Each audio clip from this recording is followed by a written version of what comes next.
Ayan guys, magagawa tayo ng ginitaan na tulingan. Dito sa Mindoro, ang tawag dito aloy. Ayan, tanggalan lang natin ng hasang. Tapos, tanggalan natin ng buntot. Sabi nila kasi dito, nakaka-aloy daw itong buntot ng tulingan kahit sariwa siya. Kaya tinatanggal ko na lang para hindi masyadong makaano. Pero sariwa naman guys, itong nabili ko. Maggagata tayo para nakakasawa na kasi yung puro sinaing.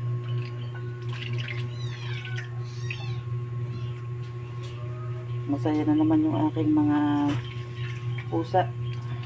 Nakaamoy sila ng isda.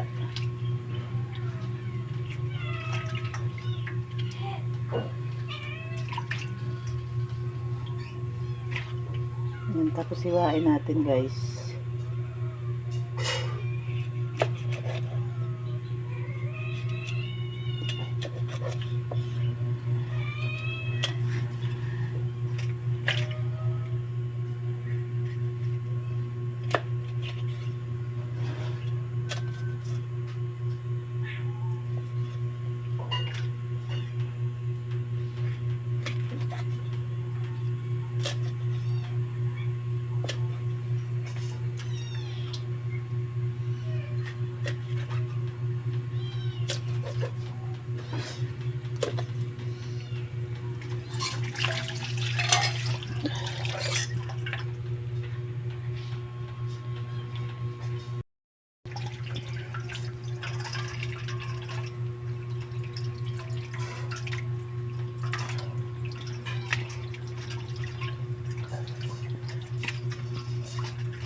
Ayan, lagyan natin ng konting asin.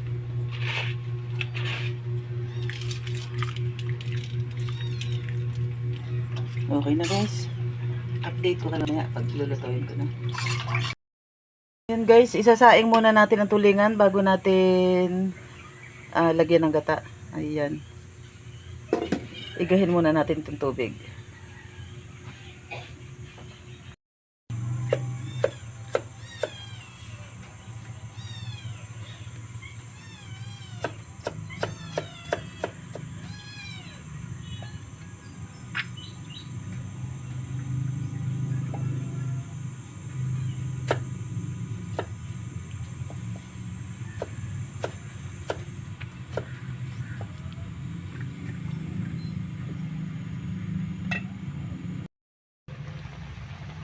Yan guys, pag ganito na po, pwede na nating hanguin. Yan guys, magawa tayo ng gata.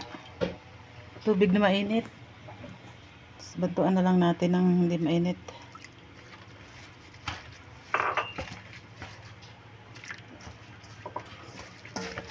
Pag mainit kasi guys, lumalabas yung gata niya. Pag mainit yung tubig na ginamit. Yan, mano-mano ko lang kinayad to guys. Mahal kasi ang nyog ngayon sa palengke.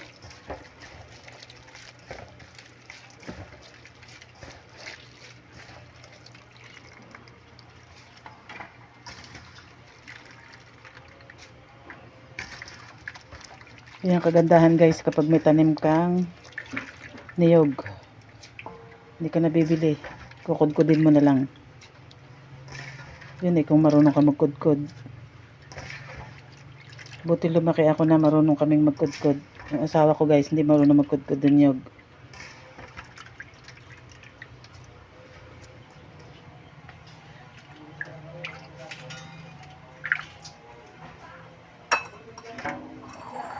Yan, tapos sasalain.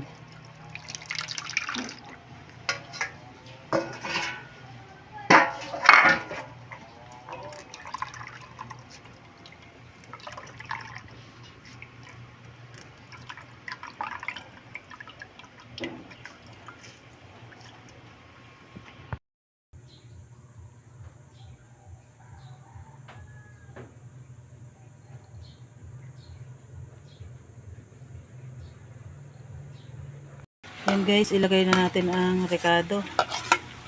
Bawang luya at sili. Tapos saka natin ilagay ang gata.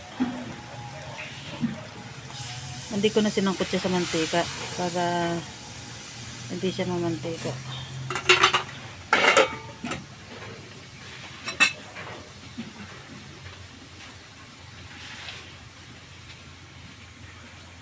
Tapos guys, lagay na natin seasoning. Tapos lagyan na natin ng curry powder.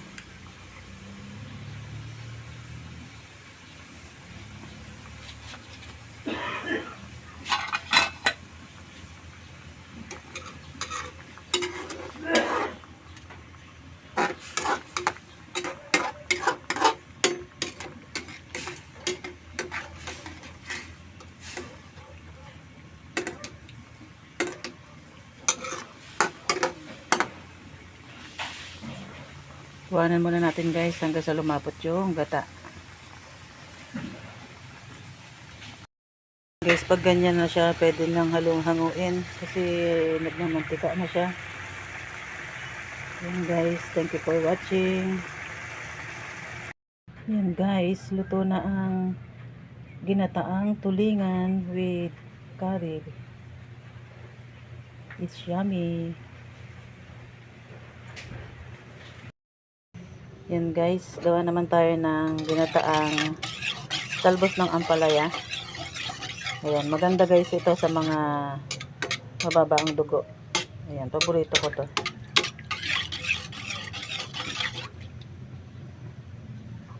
Lagyan na natin yung seasonings. Hintayin lang natin kumulo bago natin ilagay ang talbos.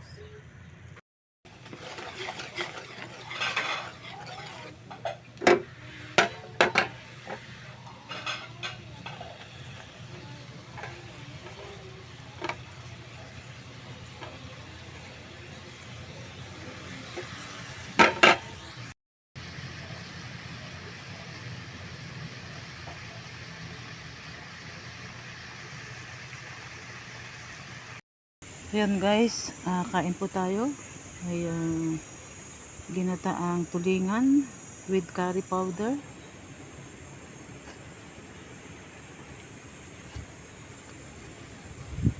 Tapos ginataang talbos ng ampalaya. Ayan, let's eat guys. Thank you Lord for this blessing.